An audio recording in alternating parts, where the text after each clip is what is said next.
سرگودا کے مسائل اور وسائل کے ایک نئے ایپیسوڈ کے ساتھ حاضر ہیں اور ایک بار پھر ہمیں سرگودا DHQ ہسپتال میں ہی اس موضوع کو زیر بحث لانا پڑ رہا ہے، کیونکہ اس کی بنیادی وجہ یہ ہے کہ یہاں پر پچھلے 9 دن سے ڈاکٹرز کی ہڑتال جاری ہے اور اس کے علاوہ جو بد انتظامی کی صورتحال ہے وہ بھی جوں کی توں اسی طرح برقرار ہے۔ چونکہ یہاں پر ہزاروں مریضوں نے روزانہ کی بنیاد پر آ کر علاج معالجے کی سہولت لینی ہوتی ہے، اس لیے ہمارا بھی اسی کے اوپر زیادہ فوکس ہے۔ ہم زیادہ لمبا نہیں جائیں گے، لیکن ایک بات میں بتانا ضروری سمجھتا ہوں کہ آج سے کچھ سال پہلے جب عمران خان صاحب برسر اقتدار آئے تھے تو وہ بھی DHQ ہسپتال میں دورہ کر کے گئے، اور اس دورے میں انہوں نے ایچ اینڈ ایوری تھنگ، ہر چیز کا باریک بینی سے جائزہ لیا اور MS سے تمام معلومات حاصل کی۔ لیکن وہ صرف معلومات حاصل کر کے یہاں سے چلے گئے، اس کے بعد جتنا عرصہ بھی ان کا دور حکومت رہا، ہسپتال کی طرف کسی نے آنکھ بھر کر نہیں دیکھا، جس کا نتیجہ یہ نکلا کہ وہ ابتری اسی طرح برقرار تھی جیسے پچھلے ادوار سے جاری و ساری تھی۔ اسی طرح ایک بار حمزہ شہباز شریف جب چند دن کے لیے وزیر اعلیٰ بنے تو ان کو بھی سوجھی اور وہ یہاں جلسہ کرتے کرتے ادھر بھی آ ٹپکے، اور یہاں پر بھی انہوں نے 3-4 ڈاکٹرز کو جو ہے معطل کر دیا اپنے فرائض میں غفلت برتنے پر۔ اس کا نتیجہ یہ نکلا کہ تمام ڈاکٹرز ہی ہڑتال پر چلے گئے۔ موصوف تو آپ پتہ نہیں کہاں ہوں گے، لیکن اس میں بھی 10 سے 12 دن تمام ڈاکٹرز نے اس وقت تک ہڑتال جاری رکھی جب تک کہ ان معطل ڈاکٹروں کو بحال نہیں کیا گیا۔ لہٰذا اس کا بھی نتیجہ اتنا ہی منفی نکلا جتنا عمران خان صاحب کے دورے کے بعد نکلا۔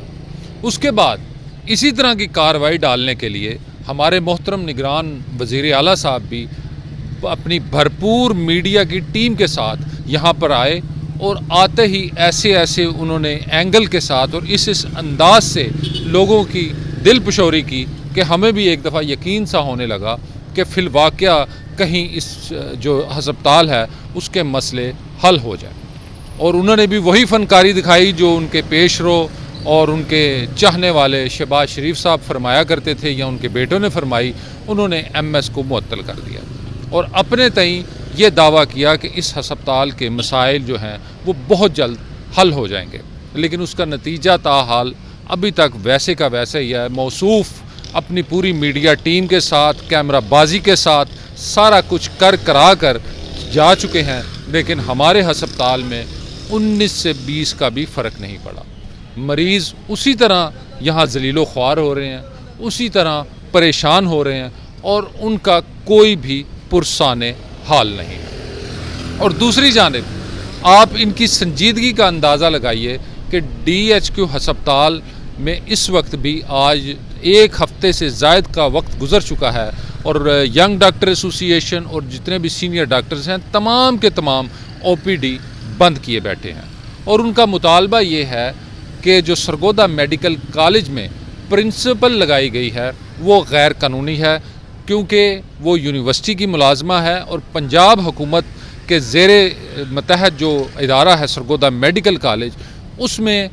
وہ پنجاب حکومت کی جانب سے کسی کو بھی اور جو صحیح کیپیبل اور قابلیت سے بھرپور شخص ہو اسی کو تعینات کیا جائے۔ چونکہ ڈاکٹر صاحبہ جو ہیں پہلے ہی متنازع ہیں اور ان کی وجہ سے بہت سے مسائل پہلے بھی ہیں، لہٰذا کوئی بھی ڈاکٹرز جو ہیں وہ انہیں قبول کرنے کو تیار نہیں۔ ناظرین، 9 دن گزرنے کے باوجود بھی جو پنجاب حکومت یہاں پر پورا ایک ڈرامہ رچا کر گئی تھی وہ ٹس سے مس نہیں ہوئی، اور اس کو اندازہ ہی نہیں کہ یہاں پر 4 سے 5 ہزار افراد جو ہیں روزانہ علاج کے لیے آتے ہیں جو مایوس لوٹ جاتے ہیں۔ لہٰذا اس 8 سے 10 دن کے اندر کم از کم 40 سے 50 ہزار افراد جو ہیں وہ مایوس لوٹ کر گئے ہیں، اور ان کا کوئی بھی پوچھنے والا نہیں ہے۔ جو ڈاکٹر سے ہماری بات ہوئی ہے کہ وہ کہتے ہیں کہ ہم نے اس مطالبے سے پیچھے نہیں ہٹنا، جبکہ پنجاب گورنمنٹ جو ہے وہ ہماری بات سننے کو ہی تیار نہیں ہے، اور اس قدر بے حسی اس سے پہلے کہیں نہیں دیکھی۔ لہٰذا یہ صورتحال ہم صرف نوحہ گری کے سوا کر بھی کہہ سکتے ہیں کہ ہو سکتا ہے وہ جو اپنی میڈیا ٹیم ہمراہ لے کے آئے تھے یا کہیں پر کوئی کارروائی ڈالنے کے لیے ہی صحیح، اس ہسپتال کی طرف کم از کم اس قدر تو دیکھ لیں کہ یہ اس حد تک فنکشنل ہو جائے جب موصوف کے دورے سے پہلے فنکشنل اور فعال تھا۔ ہماری بس درخواست اتنی ہے کہ آپ اس کو بے شک ٹھیک نہ کریں لیکن اس حد تک واپس لے آئیں کم از کم ڈاکٹر ایک عام مریض کو چیک کر سکیں۔ السلام علیکم۔